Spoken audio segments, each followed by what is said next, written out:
खानियों में आने जाने का स्पष्ट आधार क्या है? साहब ने बता दिया कि वो वासना, मान गए हम। तथा मैं उसी प्रश्न में दूसरी पूरक शंका कर रहा हूँ कि मनुष्य पिंडज, उष्मज और अंडज खानियों के भिन्न भिन्न कौन कौन से कर्मों से इनका शरीर प्राप्त होता है? जी।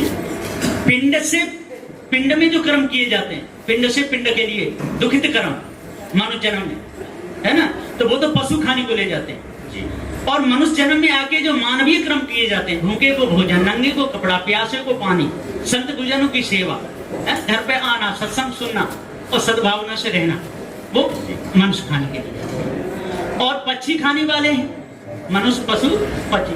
और जो उष्मज खाने का है, उससे पिंड से, उससे तो कुछ लेना देना है नहीं, वो बिना माता पिता के गंदगी में शरीर धारण करता है। तो जो गंदगी को जमा रहता है बिना बात की शंकाएं करता रहता है और बिना बात का उसको भ्रम लगा रहता है।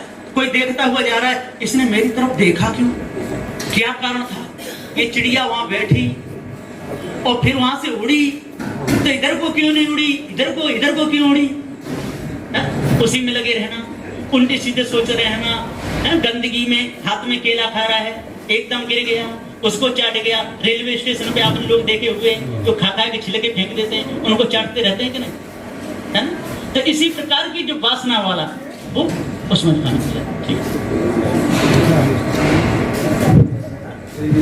का समाधान जमी की नहीं तौर पर तो है, लेकिन गहराई सूक्ष्मता में उतरी नहीं बात, अपनी उतरती नहीं है, उतरी नहीं बात। उतर तो जाएगी लेकिन उतनी गहनता में आई नहीं बात। हाँ गुरुदेव। जीव चारों खानी में देह कौन धारण करता है, ये कह रहे हो? नहीं, मेरा कहने का तात्पर्य ये है कि जीव खाने में आने जाने का स्पष्ट आधार तो वासना है। साहब जी ने बता दिया। हाँ, मैं आपको बताता हूँ कि चारों खानी में जाने आने का क्या कारण है। कारण नहीं पूछ रहा था, ये पूछिए पहले, कुछ प्रश्न पूछो तो जब कारण तो बता ही नहीं ना, वो उपस्थित जो कारण तो बता दिए साहब ने। हाँ, बिना कारण तो ये बता दिए साहब उन्होंने कि भाई इस तरह का काम, जैसे कैसे बाथरूम में गया, मैंने हाथ नहीं धोए, ऐसा कर्म कर लिया तो उसमें खाने में जाऊंगा, ये ऐसे नहीं तो पूरा जमाव होता है ना, अप्रोच सब। देखो, मैं प्रश्न करता हूँ और उत्तर देता हूँ जी। प्रश्न करना भी जानो और उत्तर तो दे ही रहा है, प्रश्न करने का भी तो। जीव चारों खानी में जाता है, सिद्ध हो गया कि काहे में जाता है, तो कर्म के अनुसार है ना। जीव चारों खानी में जाएगा तो अपने कर्म के अनुसार, तो कर्म दो ही होते हैं, पाप, तीसरा कोई कर्म नहीं होता है कि नहीं। तो पाप पुण्य में पाप पुण्य में जाता है, तो पाप पुण्य का फल है क्या, सुख और दुख, है ना। तो सुख दुख वो एक ही खाने में भोगले, चारों खाने क्या जरूरत है। जीव कैसे जाता है, कर्मों के अनुसार जाता है चारों खाने। यदि इस बात को हम मानते हैं तो कर्म दो ही होते, सुख और दुख, है ना। तो सुख दुख कर्म का फल होता है, वो पाप पुण्य का कर्म का फल होता है सुख और दुख। तो एक ही खानी में भोगले, चारों खाने की जरूरत क्या? उसमें आराम समझ आ रही है। एक ही खानी में वो भोगले, चारों खानी में जाने का कारण क्या? तो चारों खानी में जाने का कारण सुनो। सबसे पहले होते वासना। वासना तो होता संस्कार, संस्कार से बनते स्वभाव, गुण के आधार पर स्वभाव, और स्वभाव के अनुसार कर्म, और कर्म के अनुसार फिर चारों खानी में भोग। यदि उत्तम संस्कार है तो उत्तम संस्कार का गुण क्या हुआ, सतोगुण। सतोगुण का स्वभाव क्या है, शांत। अब शांत स्वभाव है और शांत उसके कर्म क्या है, सात्विक कर्म, तो मनुष्य। दूसरा होता मध्यम संस्कार। मध्यम संस्कार का गुण जो होता है वो होता रजोगुण। रजोगुण के स्वभाव होते हैं राजस, भोग, विषय, वो रजोगुण स्वभाव भोग, और उसके कर्म क्या है, भोग, विषय, ऐश, आराम, मौज मस्ती, यही कर्म होते हैं ना, तो पशु पक्षी। तीसरा होता है कनिष्ठ संस्कार। तो कनिष्ठ संस्कार होता है, उसका गुण होता है तमोगुण। और तमोगुण के आधार पर भी क्या होता है कि उसका स्वभाव होता उग्र। और उग्र स्वभाव हो कर्म क्या होगा? तामस कर्म, लड़ाई झगड़े मार काट तामस प्रवृत्ति। तो कृमि की उनके लाल भी तेज, बाल भी तेज, डंक भी तेज, इसलिए चारों खाने का भी करता है। अंडज खाने कैसे बताए? अंडज खाने में रजोगुण, रजोगुण के संस्कार, अंडज खाने में पिंडा की रजोगुण दोनों है, दोनों रजोगुण, मतलब रजोगुण दोनों खाने। हाँ, दोनों खाने में रजोगुण है। और तमोगुण है कृमि कीट आदि में। तो भागवत साहब तो इसको और कुछ लिख रहे हैं। तो भले कुछ ले जाए। भागवत साहब जो पार्क शब्दामृत में जो शब्द आता है, वो उनके वचन है। वो उसके कुछ ही नहीं लिखा है। वो मनुष्य तन पाई के पक्का न पाया भेद सतपत्ता। वो बात अलग है। अब वहाँ आप लोग भगवत साहब जो साहब हो उसको रहने दीजिए। आप यहाँ पर ये देखिए कि जीव चारों खाने में क्यों जाता है ना? नहीं, किन कर्मों से जाता है? अरे तो बता तो रहा हूँ, जरा समझ तो लीजिए किन कर्मों से जाता है। जाता तो ये तो कर्म तो दो ही होते हैं, पाप और पुण्य। पाप पुण्य कर्म तो होते हैं। हाँ, लेकिन अब जाता तो तो मत वासना से जाता, कर्म कौन से से नहीं। कर्म है ऐसे जिससे जाता है? वासना से, कर्म से नहीं जाता है। नहीं, वासना से तो मनुष्य खाने में भी आता अरे है। ये तो आप समझ ही नहीं रहे हो ना। सुनो, देखिए जीव जाता है चारों खाने में जाता है तो कर्मों के आधार पर नहीं जाता, संस्कारों के आधार पर जाता है। कर्मों के आधार पर केवल सुख और दुख भोग होते हैं। कर्म दो ही होते हैं, पाप और पुण्य कर्म होते हैं। तो क्या आपको नहीं मालूम है तो चुपचाप बैठो, समाधान ना हो तो। नहीं, ऐसे दबाव नहीं दबाव तो नहीं। मेरे समझ में आएगी तो मैं हाँ तो करूँगा। हाँ, तो फिर नहीं आएगी तो ना करूँ। तो ठीक है, नहीं समझ आ रही है तो दोनों बात रही है, परंतु मैं बता रहा हूँ दबाव में लेके हाँ, तो दबाव नहीं है तो यहाँ भी कोई दबाव नहीं दिया जाता।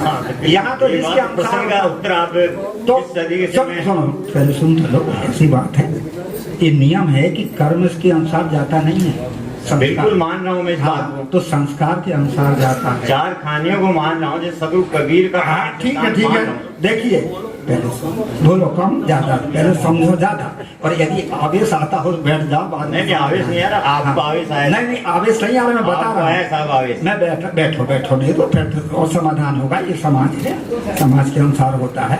तो जीव जाता है अपने चारों खानी में, कर्म के अनुसार नहीं जाता है, संस्कारों के अनुसार जाता है। कर्म दो ही है, पाप। बात है कि आप लोग सब समझ रहे हैं भैया?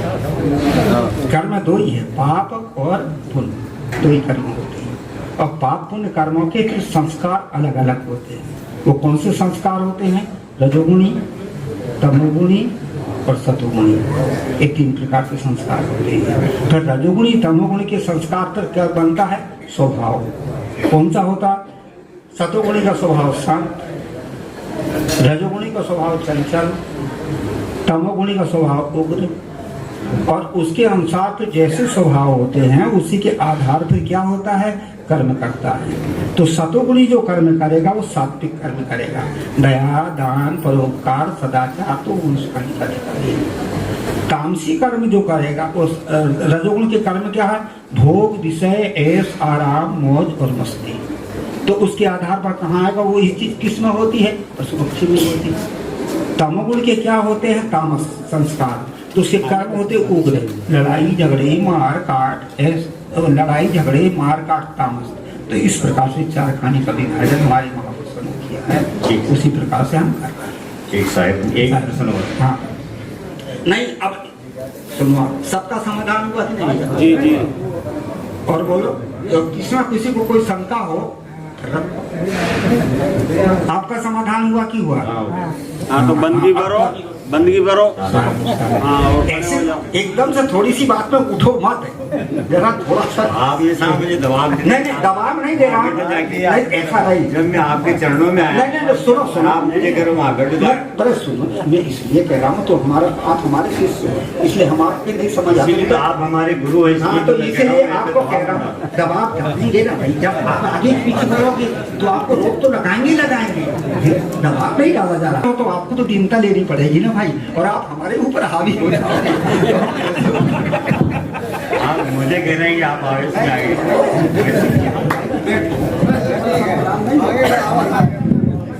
शंका समाधान के लिए सुनना ज्यादा, कोई भी शंका होगी ना, जब तक धैर्य पूर्वक नहीं सुनेंगे समाधान नहीं होगा। इसलिए कोई बात नहीं।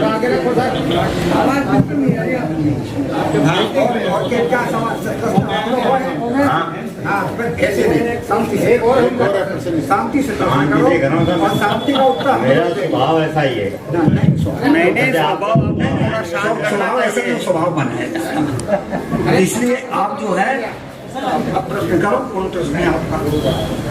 जीव और ब्रह्म में क्या अंतर है? जीव में, हाँ जीव, मेरी शंका, हाँ सुना अच्छी तरह से। जीव और ब्रह्म में क्या अंतर है?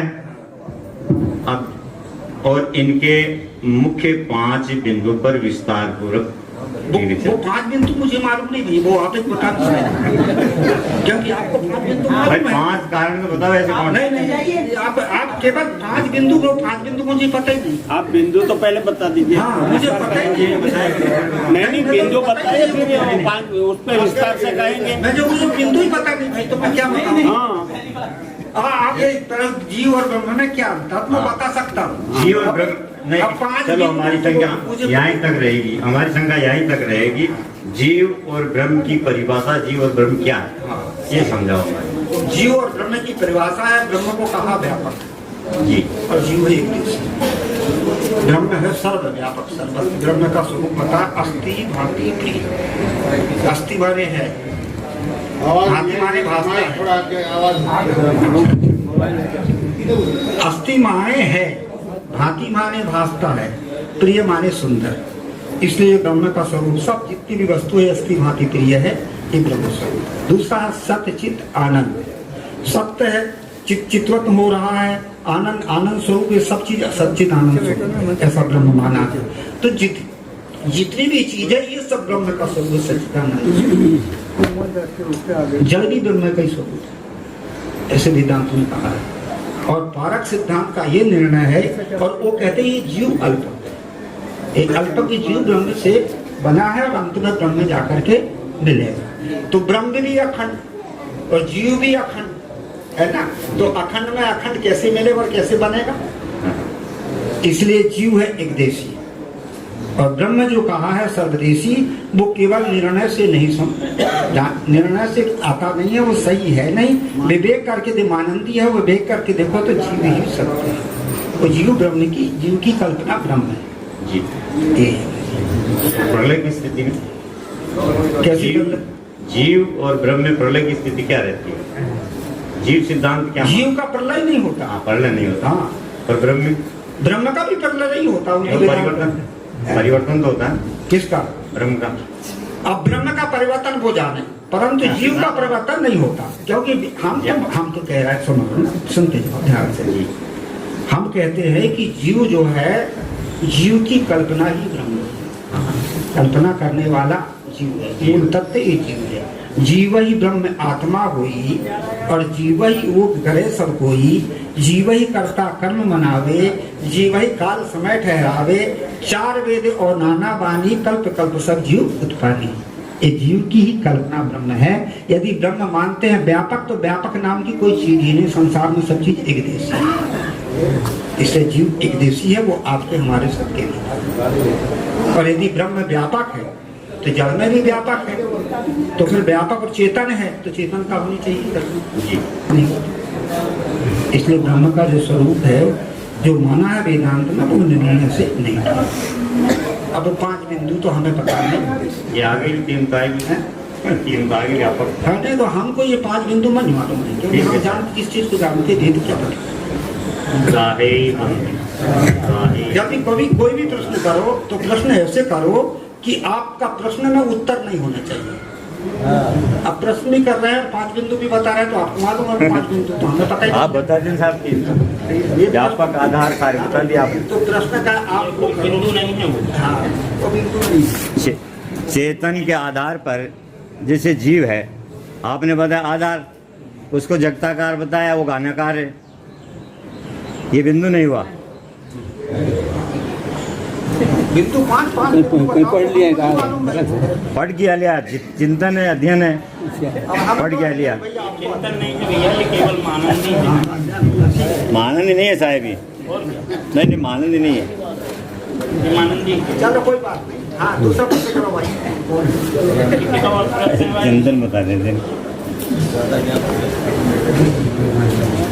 कोई भी आज प्रश्न करे, प्रश्न करने पर इस प्रकार से अपनी बात को दबाव न डाले। नहीं, सीधी बात है, हाँ। लिख करके प्रश्न दे दीजिए। ये है कि जैसे गंध को वायु उड़ा के लेके जाता है, फिर कहाँ समा देता है?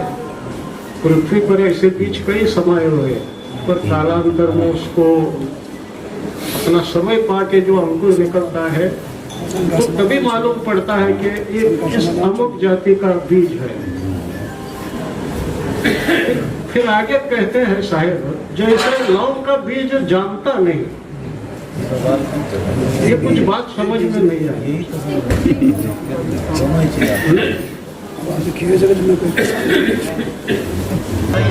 किसान देगा बीज के बारे में जानना कुछ वनस्पतियों की कलम की जाती है और बीज से नहीं अंकुरित होती। अब उसके विषय में सभी प्रकार की खेती सभी जगह नहीं होती है। जो खेती जिस जहाँ होती है वहीं पर होती है और उनके वो उगाने वाले वही जानते हैं। जैसे उदाहरण के लिए केसर की खेती अगर यहाँ की जाए तो केसर की खेती होगी भी नहीं और केसर की खेती करने को यहाँ कोई जानेगा नहीं। इसी प्रकार से वो पहलगांव और वहाँ ही तो उसकी होती है। इसी प्रकार हिमाचल आदि में ये लौंग की खेती करते हैं लोग, लेकिन कई ऐसी खेतियां हैं जो केवल कलम से ही होती है। जैसे गुलाब का कोई बीज नहीं होता, बीज से नहीं गुलाब नहीं होता, लेकिन कलम करने से उसमें विभिन्न प्रकार की गुलाब की वैरायटी हो जाती है। इसलिए कौन किससे होता है ये अलग बात है, लेकिन आपका जो प्रश्न है वो मूल प्रश्न क्या, उस मूल प्रश्न को आप रखिए। आपका प्रश्न मूल ये था कि जैसे वायु को गंध है जो है ले जाती, लेकिन ये प्रश्न भी आपका अधूरा। दूसरा, निर्मल साहब जी को साखी को आपने इसमें जोड़ दिया है, ज्यों खेत में बीज सड़ता न गलता, संयोग पाकर समय पर उपजता। इस सदगुरु श्री निर्मल साहब जी की चौपाई है और वो प्रमाण इसलिए दे रहे हैं कि जैसे खेत में बीज सड़ता गलता नहीं है, समय आने पर अपने आप उत्पन्न हो जाता है, इसी प्रकार अनेकों जन्म के संचित कर्म में हमारे हमको पता नहीं रहते हैं, लेकिन जब वो सामने भोग आता है तब उसका पता लगता है। जब भोग सामने आई है सब देवता भाग पर ही हैं। ये भी श्री निर्मल साहिब जी का। तो हमारे कर्म संस्कार संचित दबे हुए रहते हैं। जब वो कर्म संस्कार संचित सामने प्रारब्ध रूप में आते हैं तब पता लग पाता है। जैसे अभी बथुआ के बीज खोलो कहीं नहीं मिलेंगे, लेकिन जब समय आएगा उग जाएंगे। तो ये निर्मल साहिब जी का, सदगुरु पुराण साहिब जी का नहीं, निर्मल साहब का भी नहीं है और इसका भी नहीं है। वो तो कृषि विज्ञान में अलग से वो जोड़े हैं लौंग की खेती का। और लौंग की खेती केवल हिमाचल प्रदेश में कुल्लू मनाली मणिकरण यहाँ पर होती है और वो जो है कलम से उगाई जाती है। ठीक है, पता लगाइए पता अध्ययन करेंगे उसका। और बिना पता लगाए ही प्रश्न कर दिए। बड़े आश्चर्य की बात यही है कि बिना पता लगाए ही प्रश्न हो गए। लोग के बारे में नहीं, यहाँ पता लगता है क्या समझा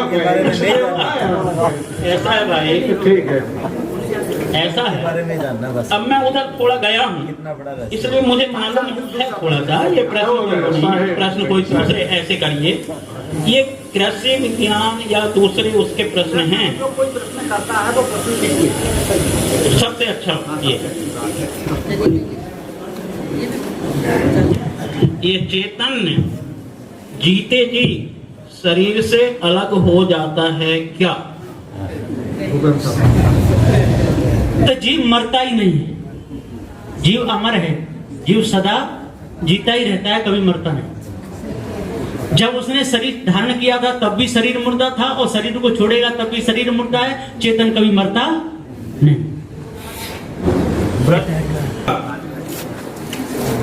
श्री भूषण साहब जी हैं, और बहुत सुंदर प्रश्न रखा है उन्होंने। रुपये रखने से आपकी वासना है या नहीं? वासना सभी कर्मों को टिकती है।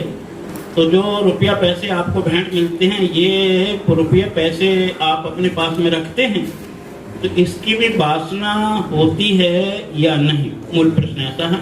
मैं निवेदन करता हूँ संत श्री यमुही साहिब जी से, वे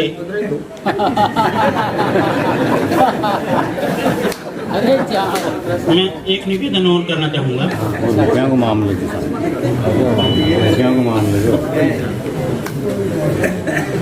चलो साहब ही कहते हैं कि भूपेंद्र साहब को दो, चलो भूपेंद्र साहब को दे देता हूँ।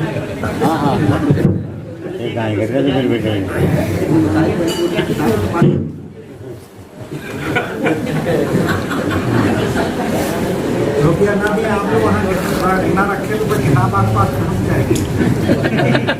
गंदे विचारों के लिए जो धन इकट्ठा किया जाता है, साधु हो गया, त्यागी वैरागी होता है। फिर वासना मत जगह के लिए, माता पिता के लिए, भाई बहनों के लिए, घर गृहस्थी के लिए, ब्याह शादी के लिए, उनकी चिंता रखते हुए वासना बनाता है, धन को देता है, तो वो वासना गंदी है और पशु पक्षी उसे खाने को ले जाएगी। यदि धन आपने इकट्ठा किया है अपने शरीर के निवारण के लिए, या संत गुरुजन आ गए उनके भोजन के लिए, सदु श्री पूरन साहब जी के पास में कोई सेठ जी आए, उन्हें सोने की मोहरें दी, अपनी कुटिया बना ली। उदासीन मंदिर में संत आ गए, उन्होंने बेच करके और उनका भंडारा करा। उसने सेठ जी ने कहा, प्रभु आपने तो बनाया नहीं, क्या आपका पक्का बन गया? कच्चा। तो जो पक्का बनाते हैं, संत गुरुजनों में खर्च करते हैं, संत आश्रम में करते हैं दूसरे की सुविधा के लिए, वो ठीक है। और गंदे कर्मों के लिए वासना जमाते हैं, वो गंदी है, ऐसा नहीं करना चाहिए। भैया उसका कहाँ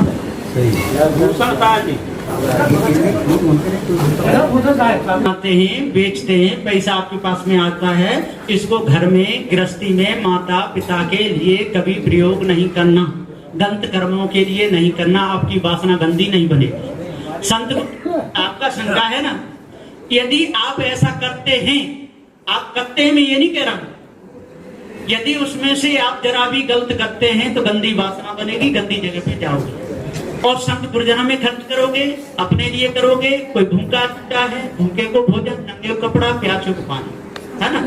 इसमें धर्मात्मा यदि आप लगा दोगे तो वासना सही बनेगी।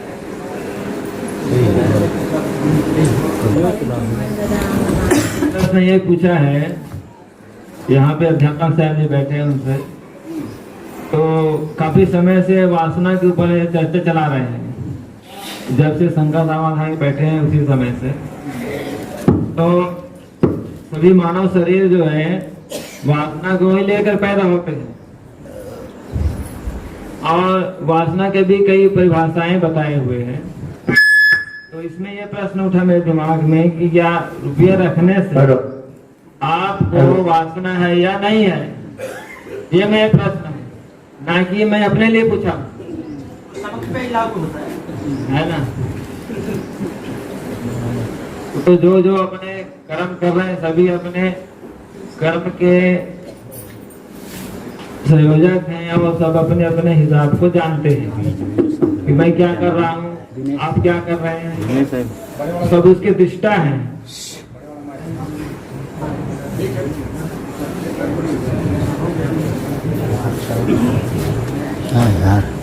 शब्द है स्पर्श रूप रस गंध, ये 5 विषय। तो 5 विषय का ये संसार है। यदि हम भोग की दृष्टि से धन संपत्ति को समाप्त कर रहे हैं तो हो गई आपकी वासना। और आप प्रारब्ध भोगने के लिए या परोपकार में लगा रहे हो, वो होता धर्म। प्रारब्ध भोग में जो लगाया है वो कर्म है, और जो दूसरे के दान पुण्य में लगा है वो हो गया धर्म। और मौज मस्ती ऐसा आराम के लिए लगा है वो बन गई वासना, वो आपको बंधेगी। बस यही है।